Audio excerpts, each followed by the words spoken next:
आंखें बंद करके जो प्रेम करे वो प्रेमिका है, आंखें खोल के जो प्रेम करे वो दोस्त है, आंखें दिखा के जो प्रेम करे वो पत्नी है, अपनी आंखें बंद होने तक जो प्रेम करे वो माँ है, परंतु आंखों में प्रेम न जताते हुए भी जो प्रेम करे वो एक पिता है। एक दिन हम सबको एक ऐसे सफर पर जाना है जिसमें कोई खर्चा नहीं है, सीट भी कंफर्ट है, फ्लाइट भी ऑन टाइम है। बस शर्त यही है कि हमारे सभी अच्छे कर्म हमारा सामान होंगे, हमारी इंसानियत हमारा पासपोर्ट होगी, प्यार हमारा वीजा होगा। इसलिए स्वर्ग तक की इस उड़ान में बिजनेस क्लास में बैठने के लिए जिंदगी में जितना हो सके फ्रेंड्स उतना ज्यादा से ज्यादा अच्छा कर्म कीजिए। गांव के कुएं पर 3 महिलाएं पानी भर रही थी। तभी एक महिला का बेटा वहां से गुजरा। उसकी माँ बोली, ओ देखो मेरा बेटा, वह इंग्लिश मीडियम में पढ़ता है। थोड़ी देर बाद दूसरी महिला का पुत्र गुजरा। उसकी माँ बोली, ओ देखो मेरा बेटा, ये सीबीएसई में पढ़ता है। तभी तीसरी महिला का पुत्र वहाँ से गुजरा। दूसरे बेटों की तरह ही उसने भी अपनी माँ को देखा और माँ के पास आया। पानी से भरी गगरी उठाकर उसने अपने कंधे पर रखा और दूसरे हाथ में भरी हुई बाल्टी संभाली और माँ से बोला, चल माँ घर चल। उसकी माँ बोली, ये सरकारी स्कूल में पढ़ता है। उस माँ के चेहरे का आनंद देख बाकी दूसरी महिलाओं की नजरें झुक गई। दोस्तों, इस कहानी का तात्पर्य सिर्फ यही है कि लाखों रुपए खर्च करके भी संस्कार नहीं खरीदे जा सकते।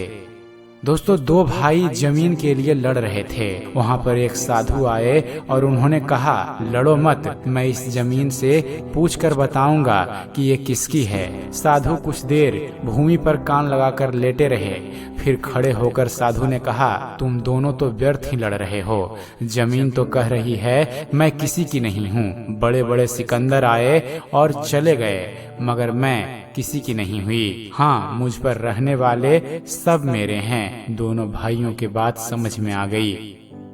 दोस्तों, कहते हैं सिकंदर ने आधी दुनिया जीत ली थी, पर जब वो मरा तो उसकी 3 इच्छाएं थी। सिकंदर की पहली इच्छा थी कि जिन हकीमों ने मेरा इलाज किया वो मेरे जनाजे को कंधा देंगे, ताकि दुनिया को पता चल सके कि रोग का इलाज करने वाले हकीम भी मौत को नहीं हरा सकते। सिकंदर की दूसरी इच्छा थी जनाजे की राह में सारी दौलत बिछा दी जाए जो उसने जिंदगी भर में इकट्ठा की थी, ताकि सबको ये पता चले कि जब मौत आती है तो ये दौलत भी काम नहीं आती। और सिकंदर की तीसरी इच्छा थी फ्रेंड्स कि जब उसका जनाजा निकले तो उसके दोनों हथेली बाहर की ओर लटकाए जाएं, ताकि लोगों को पता चल सके कि इंसान धरती पर खाली हाथ आता है और खाली हाथ जाता है।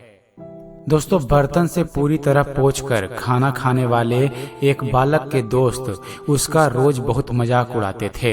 एक ने उस बालक से पूछा, तुम रोजाना बर्तन में एक भी कण क्यों नहीं छोड़ते? बालक ने बहुत सुंदर जवाब दिया। उसने कहा, इसके 3 कारण हैं। यह मेरे पिता के प्रति आदर है जो इस भोजन को मेहनत से कमाए रुपयों से खरीद कर लाते हैं। ये मेरी माँ के प्रति आदर है जो सुबह जल्दी उठकर बड़े चाव से इसे पकाती है। यह आदर मेरे देश के उन किसानों के प्रति भी है जो खेतों में भूखे रहकर कड़ी मेहनत से इसे पैदा करते हैं। इसलिए दोस्तों, थाली में जूठा छोड़ना अपनी शान न समझें, क्योंकि दोस्तों दुनिया में ऐसे असंख्य लोग हैं जिन्हें खाने को भरपेट भोजन भी नहीं मिलता।